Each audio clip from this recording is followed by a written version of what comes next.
The morning Renata told her mother to leave, there was no argument. That was the worst part. Opal Maddren had been standing at the kitchen window with her coffee, watching a cardinal work through the seed tray her daughter had hung from the maple out back. The bird was the only bright thing in the whole gray February morning, red as a struck match, and Opal had been thinking about nothing in particular, just the bird and the cold light, and the way the yard looked half buried under the last of the season's snow. Then Renata came in behind her, sat down at the table, and said they needed to talk about the room. If you're enjoying this story so far, don't forget to hit the like button and subscribe. Drop a comment telling me where in the world you're watching from. I love hearing from you. Not about Opal leaving, about the room. That was how she framed it. She and Curtis had been talking, Renata said. They were expecting a second baby by August. The guest room where Opal slept was the only room in the house with south-facing windows, and south-facing windows mattered for a nursery, apparently. There had been research. Curtis had printed something out. Renata slid it across the table without quite meeting her mother's eyes. Opal looked at the paper and then set it down and looked at her coffee instead. I understand, Opal said. Renata said she was sorry. She said they could look into options together. There were places, she said. Good ones. One over on Hale Road had a walking garden and a dining room that got afternoon sun and a van that took residents to church on Sundays. Opal had raised Renata Lutheran and hadn't been to church in 14 years, but she nodded as though the van mattered. She was 80 years old. She had been a wife for 51 of those years, a mother for 46, and a widow for 3. In the 3 years since Walter died, she had moved out of the house they'd shared on Dunmore Street, watched that house sell at auction to cover the debts his illness had left behind, packed what fit into 6 boxes and 3 suitcases, and moved into Renata's guest room without complaint. She had learned to eat dinner at 6 instead of 7, to keep her television low after 9, and to take her walks in the morning so she wasn't underfoot when Curtis worked from home in the afternoons. She had done all of this with the kind of quiet accommodation that people mistake for contentment when it is really just the work of someone who has learned that there is very little to be gained by making her inconvenience known. Walter had been sick for 4 years before he died. Not all at once.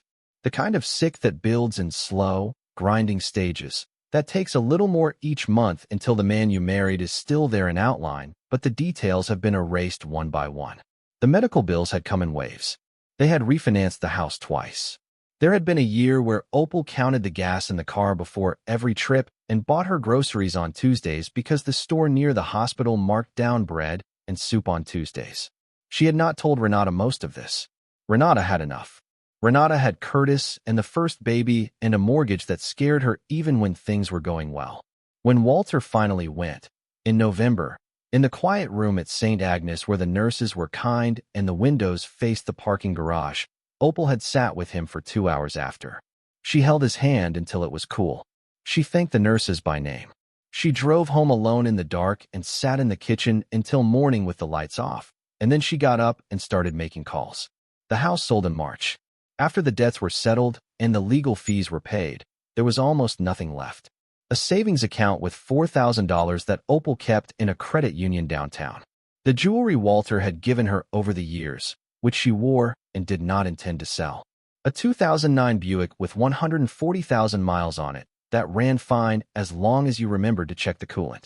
And one other thing, though she hadn't thought about it in years. A piece of land out on Hale Road, 12 miles east of town, where her grandmother's old farmhouse still stood, or had been standing the last time anyone checked. Renata mentioned the nursery on a Thursday. By Saturday, Opal had loaded the Buick. She didn't make a scene. She didn't cry in front of Renata or say anything that would need to be apologized for later. She packed her 6 boxes and her 3 suitcases, and she made sure the guest room was clean when she left, the bed stripped, and the surfaces wiped down, and the window cracked the way Renata liked to air rooms out after they'd been occupied. She left a note on the kitchen table that said only that she loved them and that she would be at the Cleary place on Hale Road if they needed to reach her. Curtis had asked, the week before, what she planned to do. He had meant it as a practical question, or had dressed it up that way. Opal told him she was going to stay at her grandmother's property for a while and see what needed doing. Curtis had looked at his wife and then back at Opal and said, very carefully, that the Cleary house had been sitting empty for 15 years and might not be livable. He said it the way people say things they believe are true and obvious and necessary, not understanding that the person they're saying them to has already weighed those things privately and arrived at a decision anyway. "I'll manage," Opal said. She had never been to the Cleary property as an adult. The last time she'd seen it, she was 32, the summer before her grandmother Mabel died. That had been 1976. She had gone out there with Walter and Renata, who was 6, and had spent the whole visit chasing the barn cats across the yard. Mabel Cleary had been 81 that summer, small and very upright. With white hair, she kept pinned tight against the back of her head.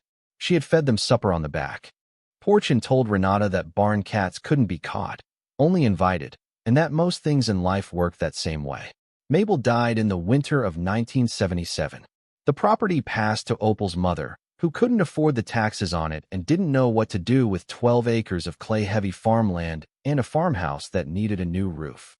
It passed back and forth through a series of arrangements over the decades, liens and transfers, and a brief period where a cousin of Opal's had thought about turning it into something and then hadn't. Eventually, through a complicated bit of county paperwork that Opal's lawyer had navigated after Walter's estate closed, the deed ended up in her name. Nobody had wanted it. Nobody had been particularly grateful that she'd taken it off the family's hands. The county assessor's office valued it at $14,000, which was less than a year of rent at the Birch Hollow place with the walking garden. She drove out on a Saturday morning, the Buick loaded to the roof, the heater working on and off the way it had been for 2 winters.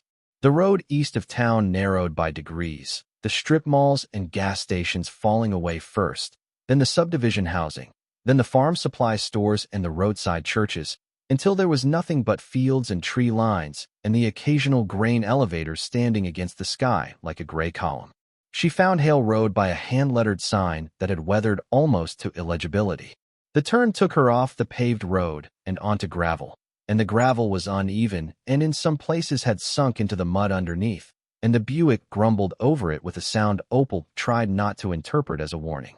The farmhouse appeared at the end of a long drive flanked by old silver maples, their bare branches knotted together overhead. From a distance, it looked the way things look in photographs taken a long time ago, the shape still recognizable, the details worn away. Closer, the details were less encouraging. The porch had lost 2 of its front columns, and the roof over it sagged at the corners. The siding, white once, had gone a pale gray and was peeling in long strips near the foundation. The front windows were intact, but filmed with so much grime they gave back only a dark reflection. The yard was all dead grass and old leaves, and the gnarled remains of what might once have been a kitchen garden.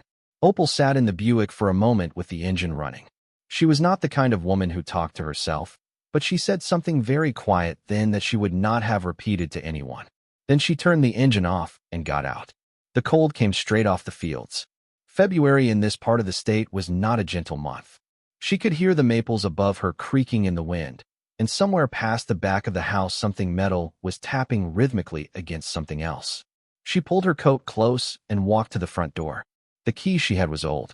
Her lawyer had sent it in an envelope with the deed transfer documents, clipped to a card that said simply Cleary Property, Hale Road.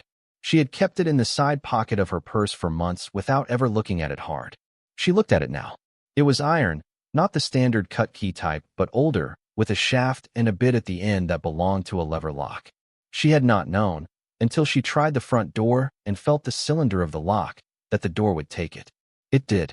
The lock was stiff and needed pressure, but it turned, and the door swung inward with the sound of something that had been sealed against air for a long time. The smell was the first thing. Old wood and cold and mouse and something else beneath it, something like dried herbs, faint but unmistakable. Opal stood in the doorway and let her eyes adjust. The front room was still furnished. Not well, but furnished. A settee with the cushions gone gray. A wood stove that had rusted at the joints. A rag rug in the middle of the floor, the colors still faintly visible if you knew to look. On the wall, a framed needlework that said something she couldn't read in the low light. She stepped inside. The floor held. That was the first thing she tested, shifting her weight from foot to foot near the entrance before committing further into the room. It held, though it creaked in a way that suggested it had opinions about being walked on after 15 years. The ceiling was intact. The windows on the south wall let in enough gray winter light to see by. The kitchen through the doorway ahead still had its table, a round one, pine, scarred with decades of use. The sink was an old farmhouse basin with separate taps for hot and cold. The cold tap, when she tried it, gave out a sound like something clearing its throat, and then nothing. The water had been shut off, of course. There was a shut-off valve in the crawlspace. Her lawyer had mentioned it. She would find that. She stood in the kitchen for a long moment looking at the table and the stove and the window above the sink that looked out over the backyard and the field beyond it. She could see where a fence line had been, the posts still standing but the wire between them long gone. She could see the shape of the old barn, much reduced now, the roof partially collapsed on one side. And she could see, though she paid it little attention that first afternoon, a low structure at the back of the yard, half buried in the slope of the land, with a wooden door set into the hillside at an angle. A root cellar, old enough to have been there when Mabel was alive, maybe older than that. The door was bound shut with a chain and a padlock that had gone dark with rust. She did not think about it. She had a car to unload and a wood stove to assess and a water shutoff to find before dark. The root cellar at the back of the yard was just another thing on a property full of things that needed attention, and she was 80 years old and alone, and the temperature was dropping, and there was no point looking at anything she didn't have to look at yet. She went back out to the Buick and started carrying boxes in. Renata called that evening.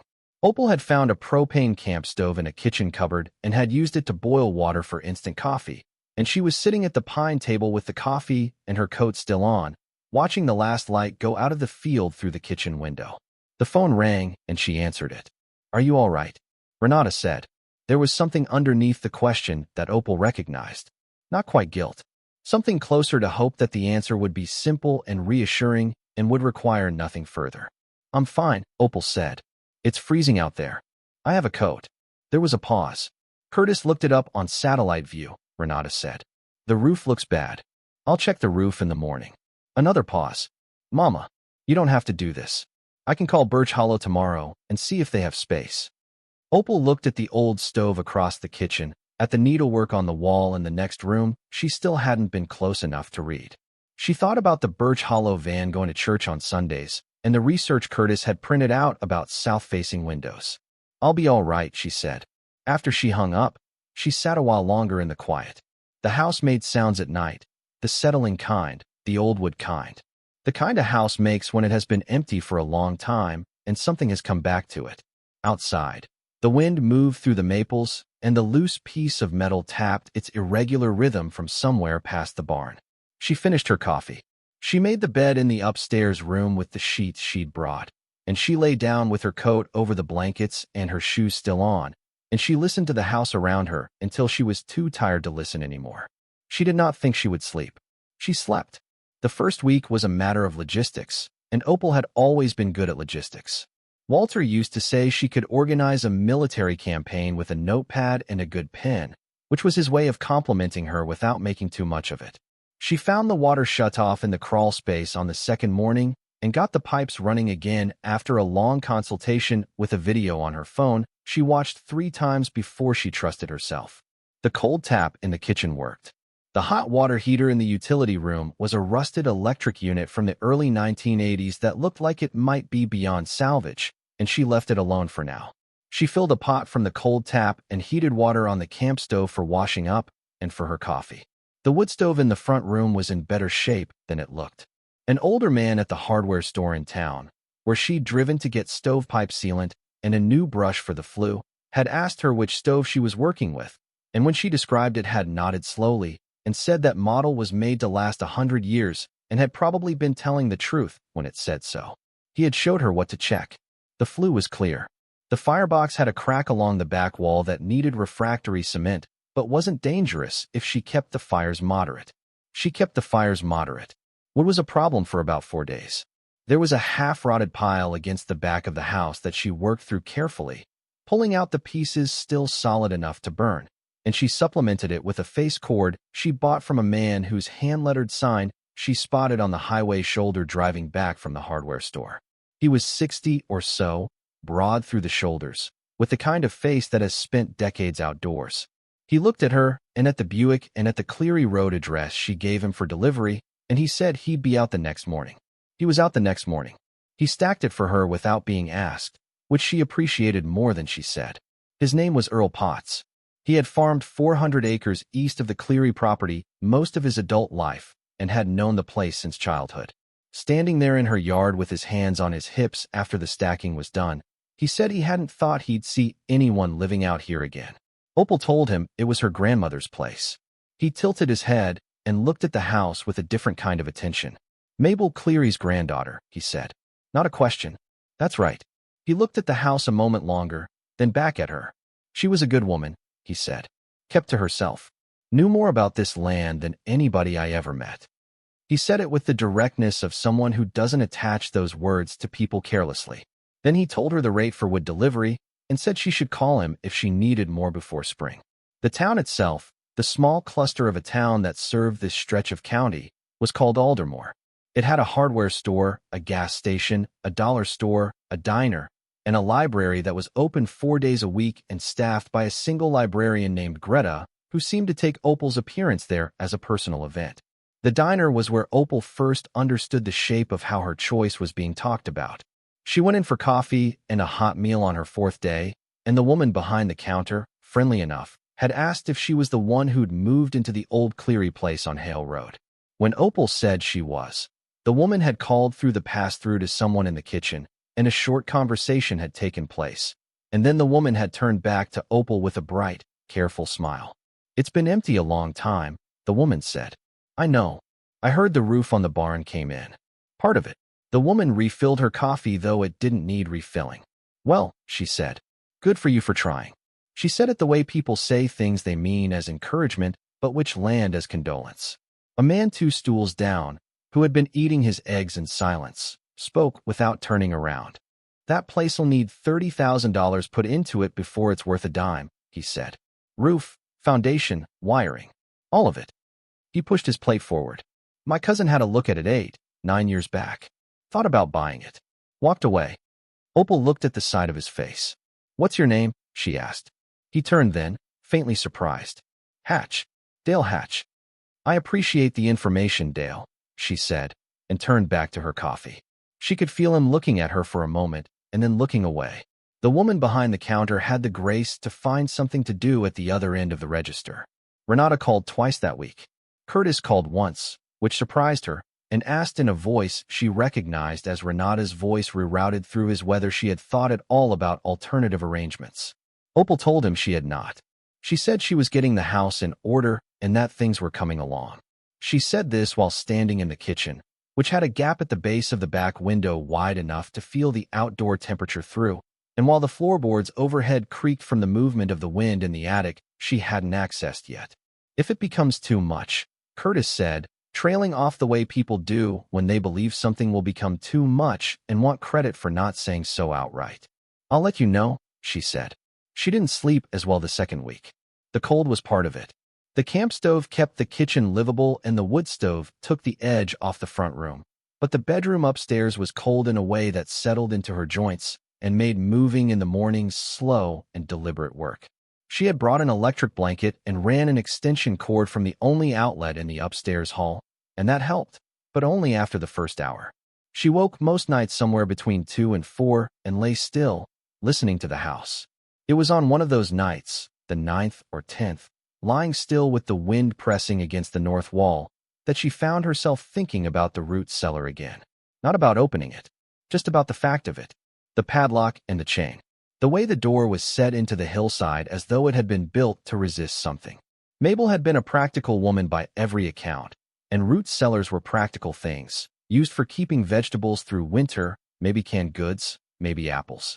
There was nothing mysterious about a root cellar. And yet, the chain was not an old chain. That was the thing Opal had noticed that first afternoon without consciously cataloging it. The padlock was rusted, yes, but the chain was a heavier gauge than you'd use for a vegetable door, and where it had been gathered together at the bolt on the frame, someone had wrapped it twice and secured it with a second lock beneath the first. 2 locks. She had noticed, and then moved on, because she had boxes to carry and a water shutoff to find and no reason to think about it. But at 2 in the morning with the wind against the wall, she thought about it. Her grandmother had died in the winter of 1977, 48 years ago. The root cellar door had been chained shut when she arrived, which meant that whoever had last been on this property, whether a cousin or a county inspector or the Mandale Hatch's cousin who'd walked away 9 years back, had either not touched the door or had chained it back after looking. The locks were rusted together with the cold, but they were not rusted open. Someone had locked them and not returned with a key. Opal turned onto her side and watched the window lighten and darken as clouds moved across the moon. She was 80 years old. She had carried 6 boxes and 3 suitcases out of her daughter's house and driven 12 miles on a gravel road to sleep in a cold bedroom that hadn't been slept in since the Carter administration. She was not a woman given to dramatic conclusions. She was not going to lie in the dark and tell herself there was something important behind a cellar door just because she was alone and the night was long and the story of it felt like it wanted to mean something. She closed her eyes.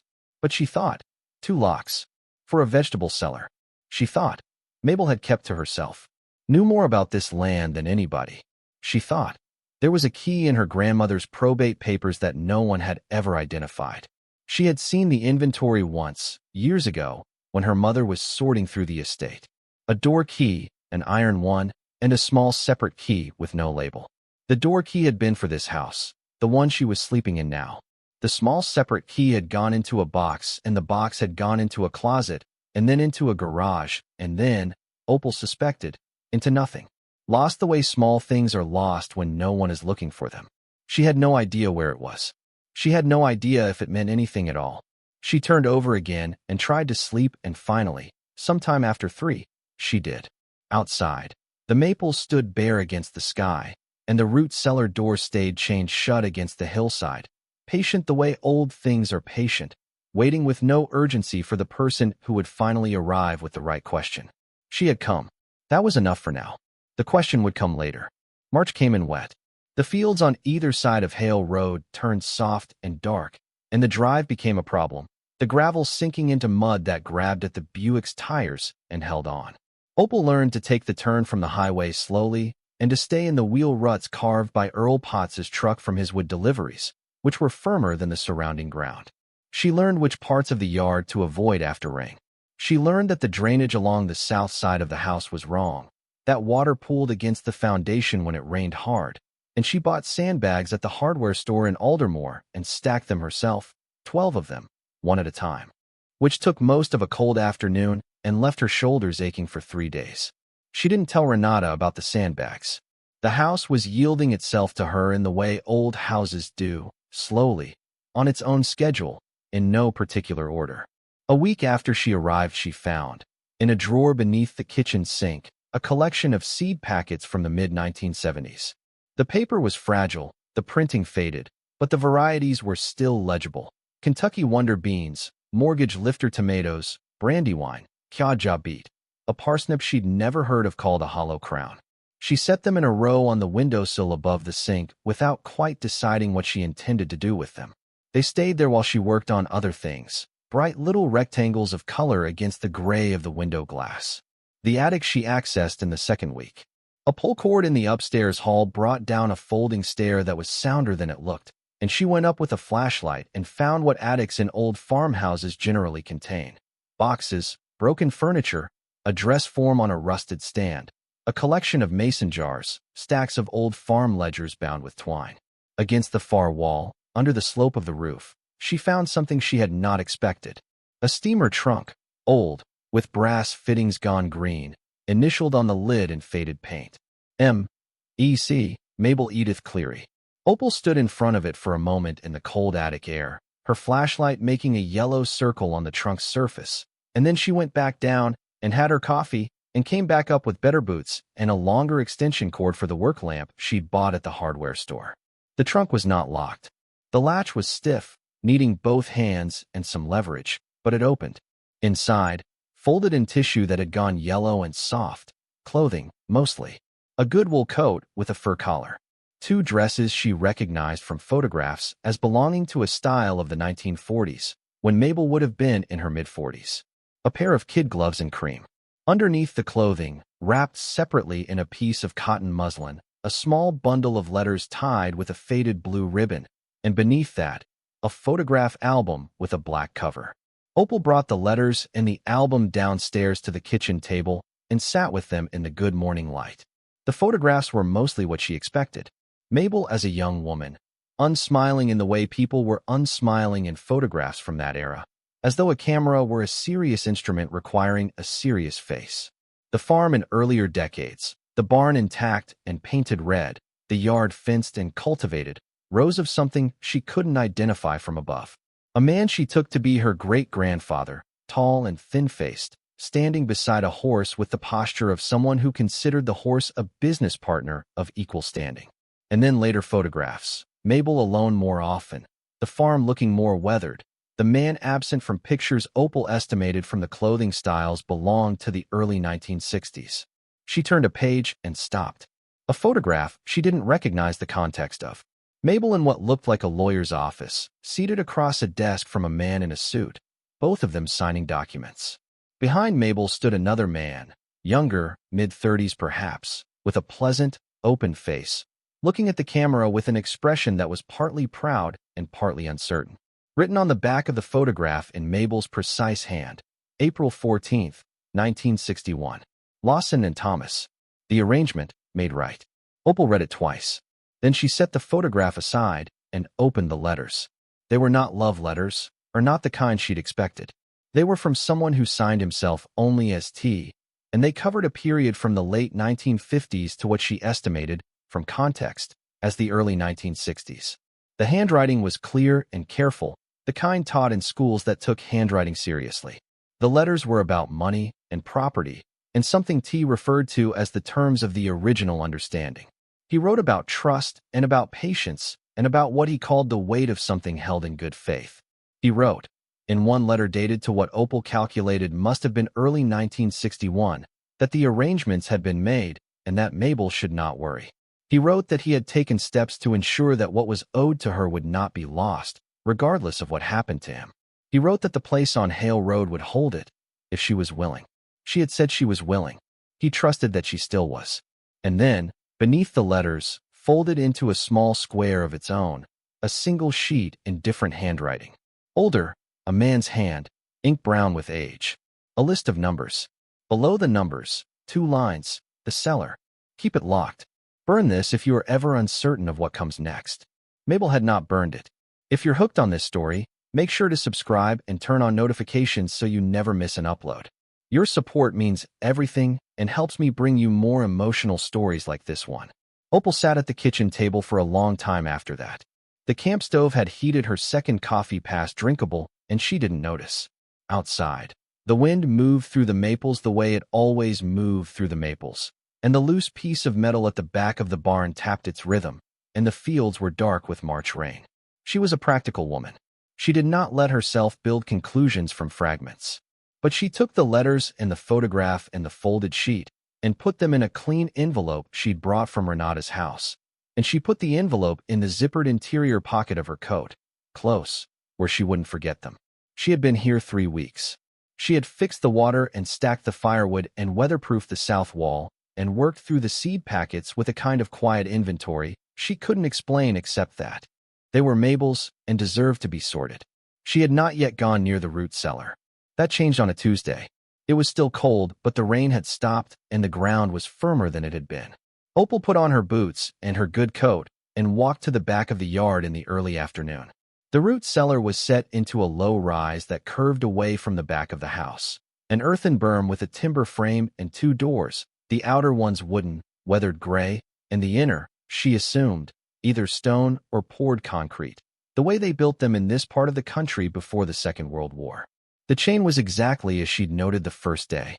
2 locks, the upper one a standard padlock, the lower one a smaller, older type, more like the mechanism of a cabinet than an outdoor fixture. She crouched and looked at both locks. The upper one was rusted shut with years of wet and freezing and wet again. She pushed her gloved finger against the shackle and felt the resistance of corrosion all the way to the core. That one was not opening without a bolt cutter or a serious amount of penetrating oil and time. The lower lock was different, not rusted in the same way. The metal was dark, but the mechanism, when she pressed the shackle with her thumb, had a faint give to it, the suggestion of movement that a lock which has been locked and unlocked within living memory has, as opposed to one that has simply been abandoned. Someone had used this lock more recently than the other. She stood up and looked at the door for a moment longer. Then she went back inside. In Aldermore, the library was open on Tuesdays. Greta the librarian was there when Opal arrived, in the same cardigan she'd worn every time Opal had been in, with the same alert expression that suggested she found most of what came through her door at least mildly interesting. Opal asked if there was a local history collection, and Greta said there was. 2 shelves in the back room and 3 boxes of county records from before the county went digital. She said it with a modest pride and moved quickly to show Opal where. The county records were organized by decade, more or less, and by subject heading in a system that made sense to whoever had created it and required some patience from everyone else. Opal spent an hour and a half going through the boxes, pulling folders and putting them back, reading headings, working towards something she couldn't yet name precisely. What she found, when she found it, was not what she had expected. In a folder marked Property Transfers, Aldermore Township, 1958 to 1965, a transaction. The Cleary farm on Hale Road, 12 acres, had been the subject of a formal easement agreement in March of 1961. The easement was granted by Mabel Cleary to a holding company called Lawson and Thomas Agricultural Trust. The terms were recorded in the county register, but the document itself was brief and the language dense with the formality of that era's legal writing.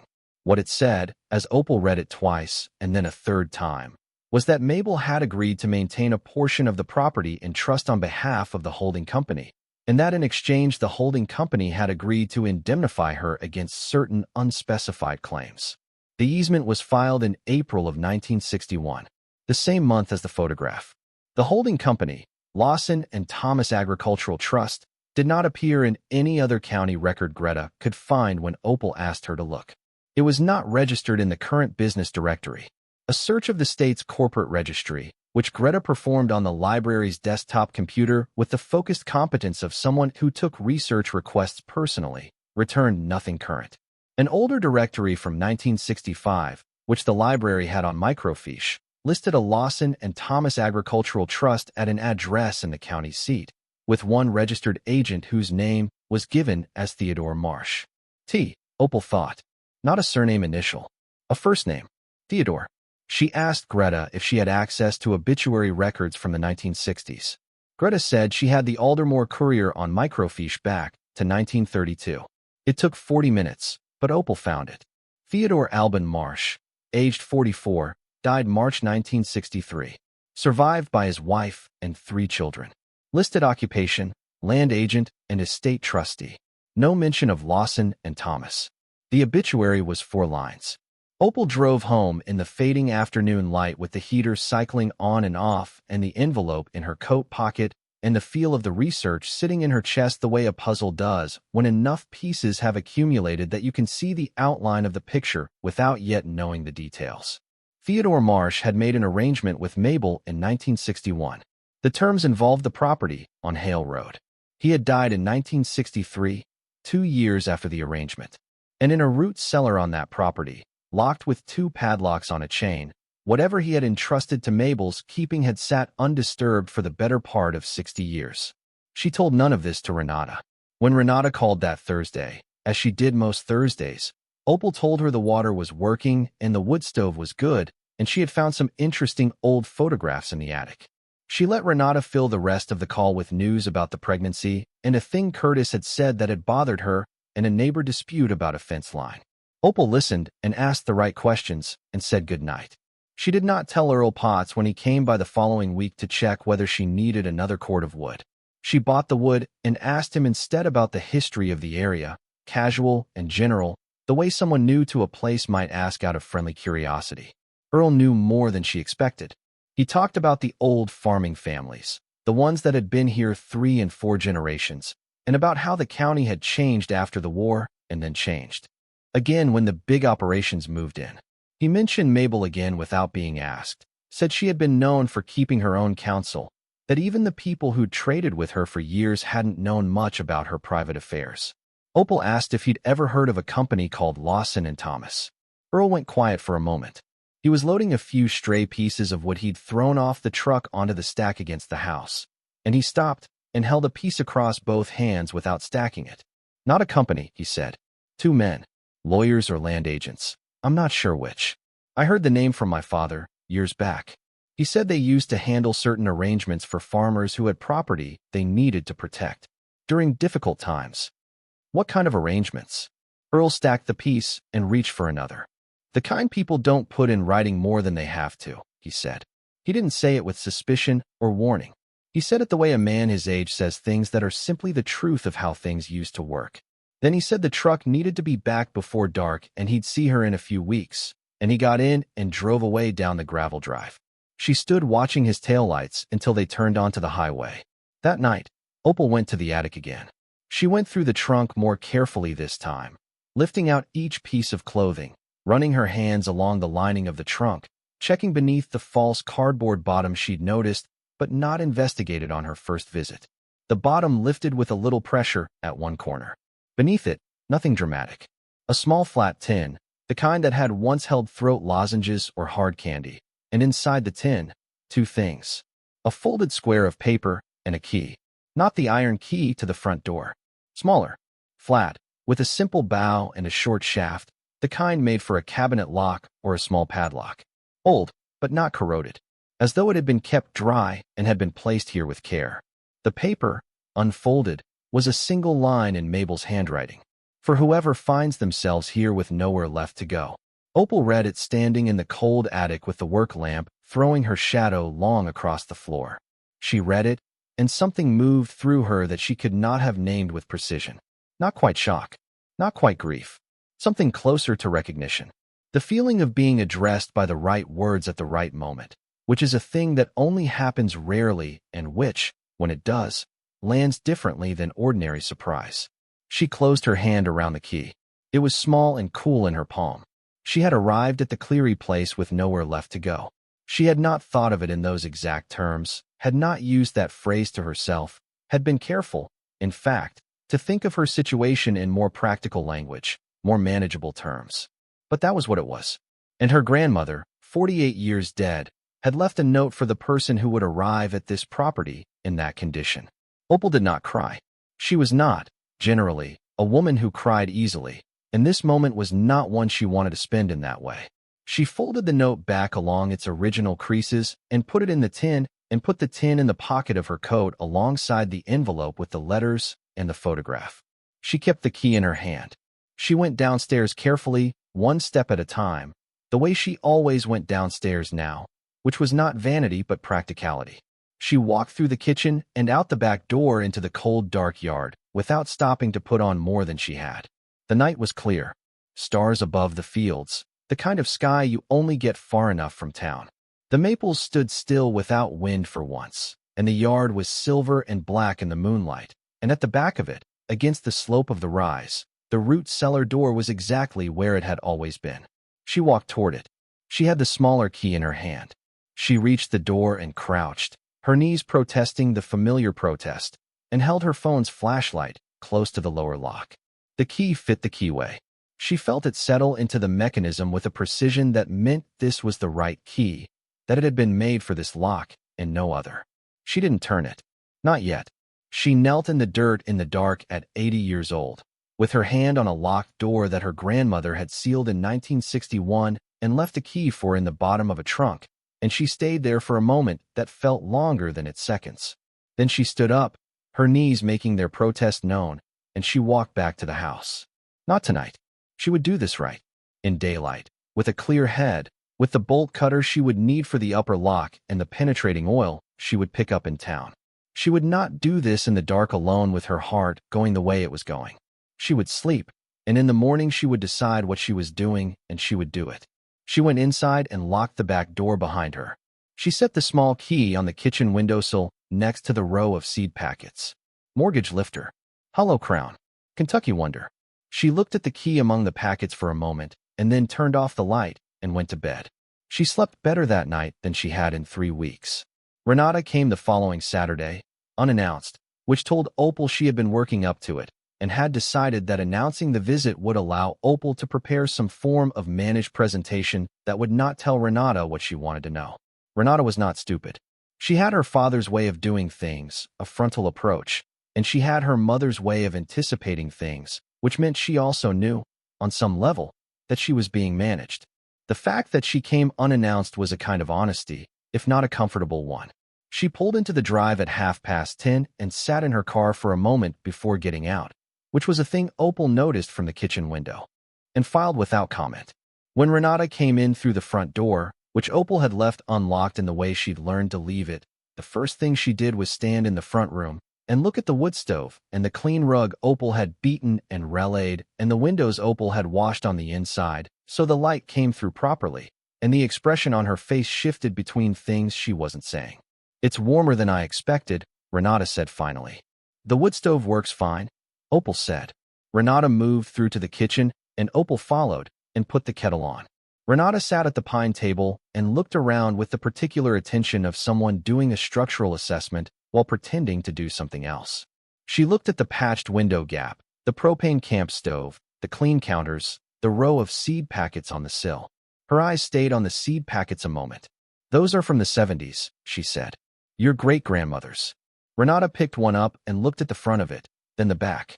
"Mortgage lifter tomato," she said. "That's a real variety?" "Developed by a man in West Virginia during the Depression," Opal said.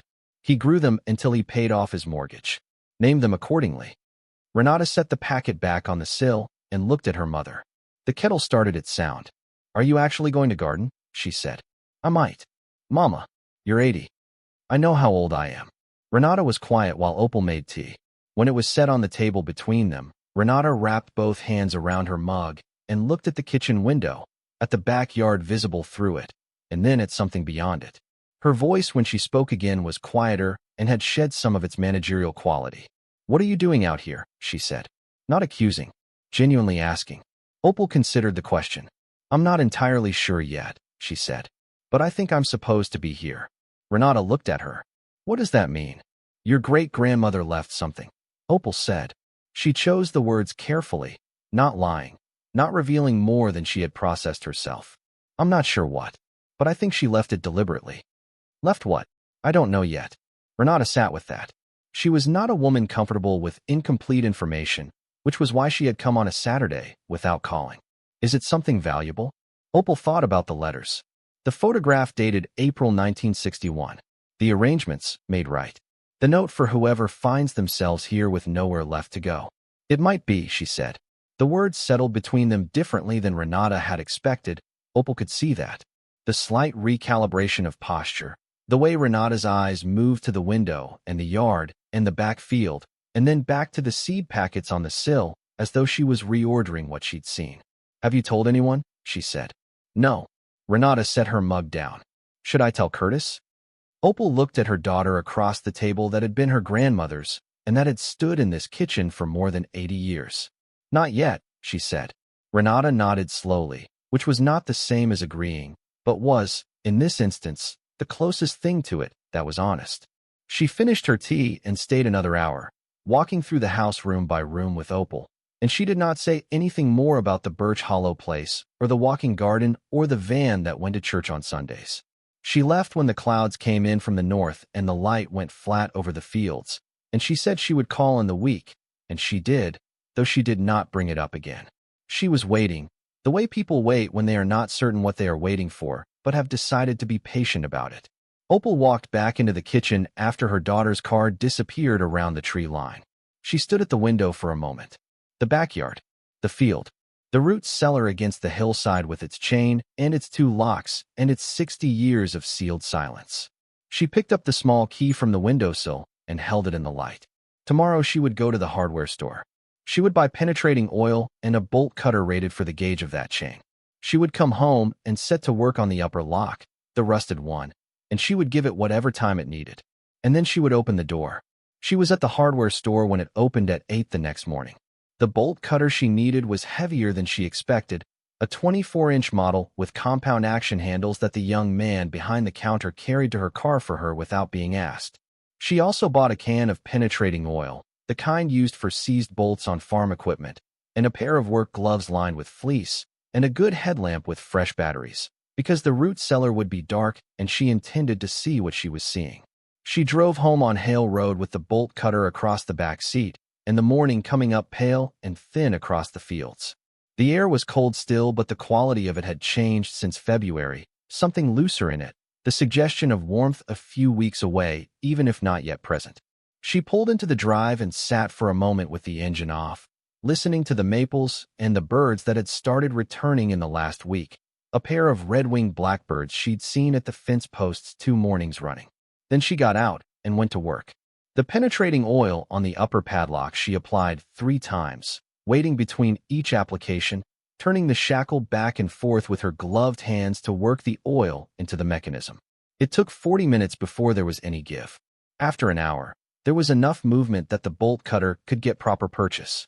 She set the blades, leaned into the handles with both arms, and felt the shackle give with a sound like a small gunshot in the quiet yard. The rusted lock fell into the grass. The chain unwound easily after that. She lifted it free of the door in sections, the links cold and heavy in her hands, and set it aside in the grass. The lower lock, the one that had shown faint movement when she pressed it, took the small key from the windowsill without resistance. The mechanism turned cleanly, like something kept oiled, like something used within the last decade by someone who had not wanted to lose access to whatever was inside. Opal stood for a moment with both locks off and the chain on the ground and her hand on the door latch. She was aware of her own breathing. The blackbirds at the fence posts. The sound of a truck somewhere on the highway a half-mile away. She was 80 years old and standing alone in her grandmother's yard on a cold March morning with a headlamp around her forehead and work gloves on her hands. And there was no one to see this or to share it, which was fine. Some moments are not made for witnesses. Some moments are exactly the size of one person. She pulled the door open. The smell came first. Earth and cold stone, and something beneath both, something dry and sealed, the smell of air that has not moved in a very long time. A set of timber steps went down into darkness. She switched on the headlamp, gripped the door frame with one hand, and started down. The cellar was larger than she expected. Not a simple dugout, but a proper room, stone-walled, with a poured concrete floor, wide enough to stand in comfortably and long enough that her headlamp only reached the far wall when she turned her head fully. The walls had wooden shelving built into them, old but sound, the kind of shelving constructed to last. On the near shelves, empty mason jars, rows of them, dusty. A few old crocks. On the floor to the left, a rusted hand pump mechanism she couldn't identify the purpose of at first glance. And on the far wall, stacked on the lowest shelf behind what had once been a row of canning jars, and was now a row of empty space for wooden crates, each roughly the size of a large toolbox, built from what looked like oak, with lids secured by hardware screws. Each crate had a number burned into the wood on the end facing outward, 1 through 4. Opal walked toward them the way you walk toward something when your body understands the significance before your mind has caught up. Slow, careful, each step deliberate on the concrete floor. She set her hands on the first crate and felt the weight of it when she tried to shift it. It did not move easily. Whatever was inside had mass to it, the kind of settled, dense mass that belongs to metal. She unscrewed the lid with a flathead screwdriver she'd had the presence of mind to bring. The screws were stiff but not seized. The lid came up. Felt lining, dark green, pressed down flat across the top of the contents. She lifted the felt. Gold. Not decorative. Not jewelry. Coins, stacked in rows and fitted wooden channels built into the interior of the crate. Each coin seated in its channel with the precision of something placed this way on purpose, in a specific order, by someone who understood what they were handling. Liberty had double eagles, each one heavy and bright despite the years, the relief still sharp on the obverse. She lifted one and held it in the headlamp's beam and turned it. The date on the coin was 1927. On the reverse, a spread eagle above a rising sun. She counted the rows. 8 rows of coins, 12 coins to a row. 96 coins per channel. 3 channels wide. She opened the second crate and found the same configuration. The third, the fourth. She sat down on the cold concrete floor because her legs had decided this was the appropriate response, and she had learned, at 80, not to argue with her legs about things like that. She sat for a time she couldn't have measured. The headlamp made its yellow circle on the wall of crates, and she looked at it and breathed the cold underground air and listened to the complete silence of a sealed room. Then she got up, carefully, and kept looking. Behind the crates, against the back wall, a metal strongbox, The old type with a hinged lid and a latch, not locked. Inside, documents. Folded paper, aged to tan at the edges but intact. A deed to 2 parcels of land adjoining the Cleary property to the east, each roughly 40 acres, filed in the county register in 1959 under the name of the Lawson and Thomas Agricultural Trust and bearing a handwritten notation, held in perpetuity for the benefit of M.E. Cleary and her lawful heirs.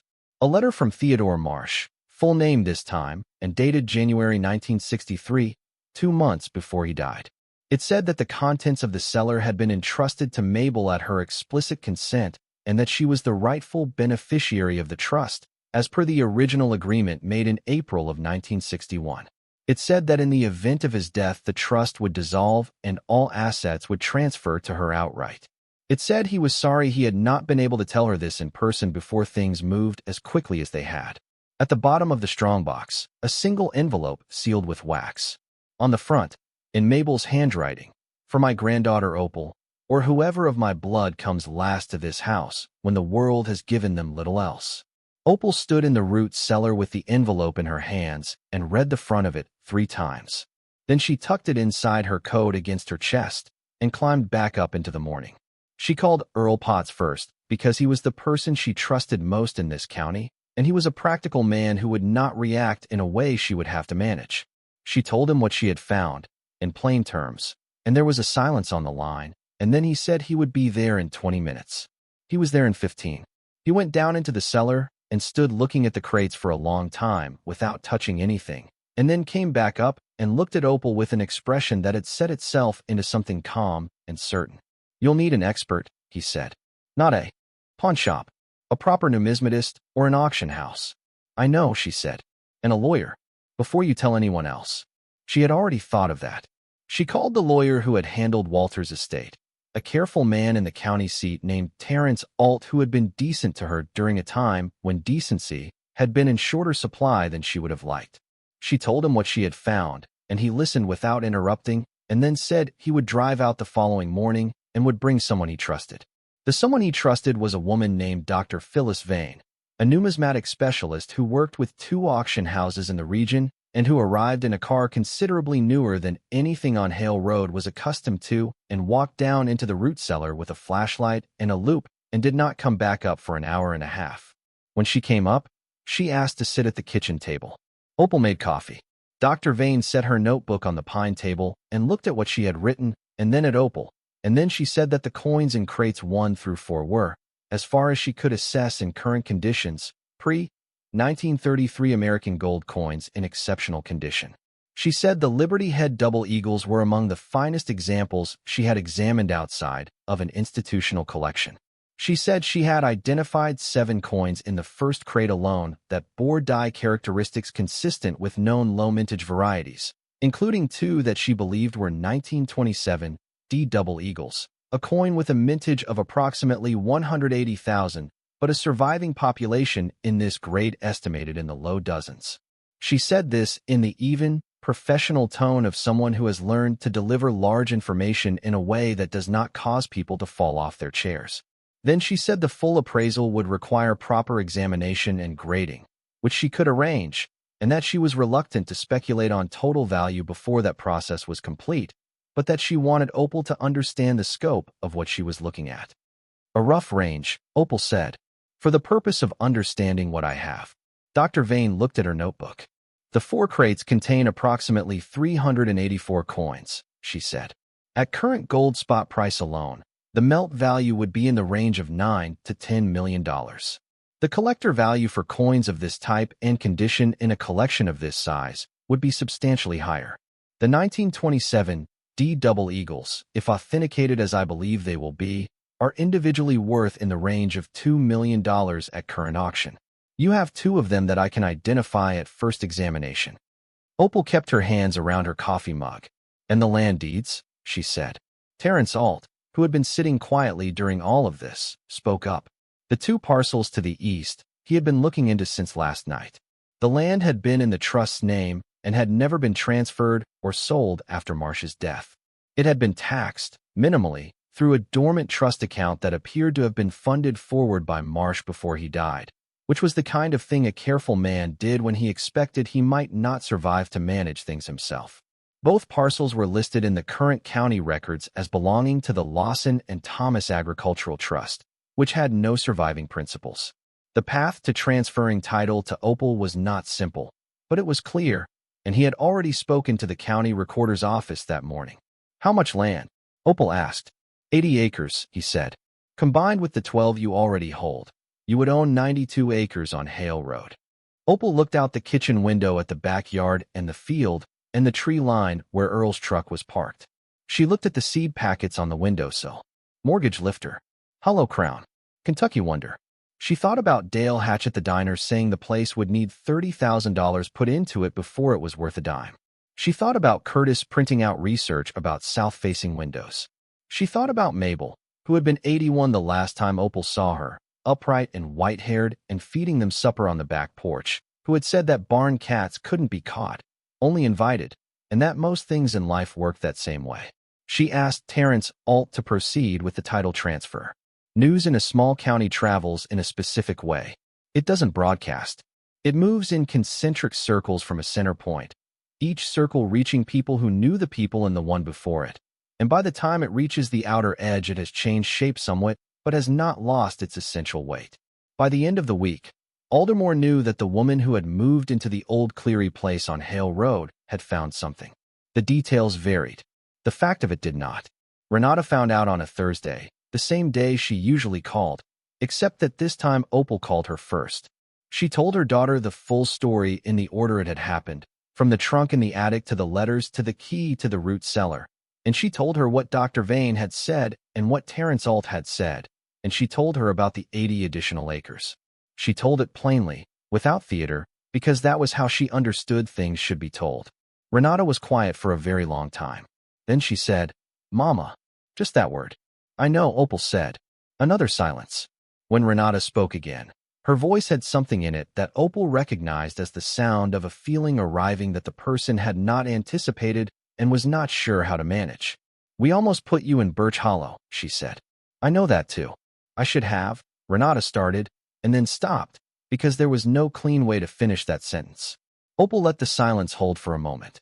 She was not a woman who collected debts, even the ones she was owed. She had watched Walter die and managed the grief of it alone because Renata had enough.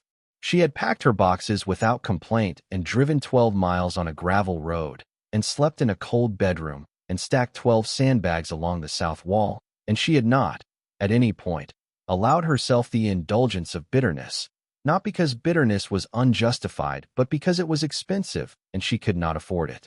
"Come and see it," she said. "Bring Curtis." They came on Saturday. Curtis, who had once said the place needed $30,000 before it was worth a dime, which was something Opal had attributed at the time to Renata and now suspected had been reported by Renata from something Dale Hatch or someone like him had said, walked down into the root cellar and came back up changed in some way she found herself unexpectedly gentle about. He was not a bad man. He was a man who had looked at a situation and calculated the odds using the information he had, which is what most people do, and the information he had been wrong. He stood in the kitchen and looked at the seed packets on the windowsill for a moment, and then looked at Opal and said, "I didn't understand." "No," she said. "You didn't." He nodded once. She poured him coffee. Dale Hatch she saw at the diner 2 weeks later, when she went in for a meal after a meeting with Terrence Alt in the county seat. He was in his usual place, 2 stools from the end, and he turned when she sat down, and he looked at her with an expression that had enough honesty in it that she credited him for it. "I heard what you found," he said. "Most people have." He was quiet a moment. "I told you it would take $30,000 to make that place worth anything." "You did." He nodded slowly, not quite an apology, but something in the vicinity of one, close enough for a man his age who had opinions and was accustomed to them being listened to. "Your grandmother was a smart woman," he said finally. "She was," Opal said. The woman behind the counter refilled her coffee, and this time it needed refilling, and nobody called through the pass-through to anyone in the kitchen. The diner went on around her the way it always went on, ordinary and warm, the smell of bacon and coffee and old vinyl. And Opal sat in it without the particular quality of being looked at as something that had come to the wrong place and would eventually understand this. She had come to exactly the right place. It had just taken everyone else time to catch up. In April, with the ground soft enough to work, she planted the kitchen garden. The seeds from the 1970s were beyond germination. She knew that, but she had ordered new seeds of the same varieties from a heritage seed catalog she'd found through the library's internet, and she planted them in the beds along the south wall of the house, where there was good sun. Mortgage lifter tomatoes, hollow crown parsnips, Kentucky wonder beans along a trellis she'd built from scrap lumber in the barn. She hired a local contractor for the structural work. The roof was repaired first, then the porch, then the foundation drainage. She had the wiring assessed and brought up to code. She had the hot water heater replaced. She did not rush any of it, and she did not spend more than was needed, and she kept good records, which was a habit she had kept since the years of counting gas in the car before every trip. The auction, when it was held, was quiet by the standards of such events. Dr. Vane had arranged it through a house in the city that specialized in rare coinage, and the buyers came from several states and 2 countries, and the bidding was conducted in the careful, formal way of people who understand that what they are purchasing is not merely valuable, but singular. The 2 1927 D Double Eagles, authenticated and graded, sold for a combined $4.3 million. The broader collection realized a further $8 million over 2 sessions. The land deeds were transferred without auction. Opal was not in the room when the gavel came down. She had asked Dr. Vane and Terence Alt to represent her interests and had stayed at the farmhouse on Hale Road, in the kitchen, at the pine table, with the morning coming through the window the way it came every morning now, clear and direct in hers. She opened the last thing. The sealed envelope from the strongbox, the one addressed in Mabel's hand to her granddaughter or whoever of her blood came last to this house, when the world had given them little else. She had kept it sealed for weeks because it deserved to be opened when she was ready and not before, and she was ready now. The letter inside was 2 pages in Mabel's hand, dated the winter of 1961, the year of the arrangement with Theodore Marsh. It told the story she had already pieced together from the library and the letters, told it in the plain language of a woman who wrote as she spoke, without ornament. Theodore Marsh had been an honest man in a profession that rewarded dishonesty, and he had handled the financial affairs of several farming families who had come to him during the Depression with things they needed kept safe. When he knew he was dying, he had gone to each of those families and made proper arrangements. Most of the assets had been claimed and transferred, but some families were gone by then, dead or dispersed, and what they had entrusted to Marsh had no one to go back to. He had come to Mabel and asked if she would hold what remained, legally protected, for as long as it took. He said that if no rightful heir appeared within a generation, the assets would belong to the keeper and her heirs by the terms of the trust. Mabel had said yes. She had kept the cellar locked for the rest of her life and had told no one, because telling people invites complications, and Mabel had learned early that the world attaches opinions to things that should not require them. She had put the key in the tin under the false bottom of her trunk with the note because she had been a practical woman, and practical women make contingency plans. She had not known, when she wrote the letter, which of her descendants would find it or when. She had only known, as she wrote, that this property had a particular quality of arriving at people in the moment they needed it, and that whatever came next would be handled by whoever was strong enough to come last to a place everyone else had given up on. I did not know your name when I wrote this, Mabel had written at the end of the letter, in her careful, unhurried hand. But I knew you would be here eventually. We are that kind of family. We do not give up on things that still have something left in them. Opal folded the letter along its original creases. She set it on the table beside her coffee. Outside the kitchen window, the garden beds along the south wall were showing the first green of the Kentucky wonder beans, fine and tentative, coming up through dark earth into April light. She was 80 years old. She had arrived at this place with nowhere left to go and a Buick that needed the coolant checked. She had found what her grandmother had left her, which was not only what was in the cellar, but what was in the letter, the knowledge that she came from people who kept faith with things long after the world had moved on from them, and that she was, in this particular way, exactly what her family had always been. She got up and went outside to check on the beans. Thank you so much for watching until the end. If you love this story, check out the other videos on your screen now. I think you'll really enjoy them. And don't forget to subscribe if you haven't already. See you in the next story.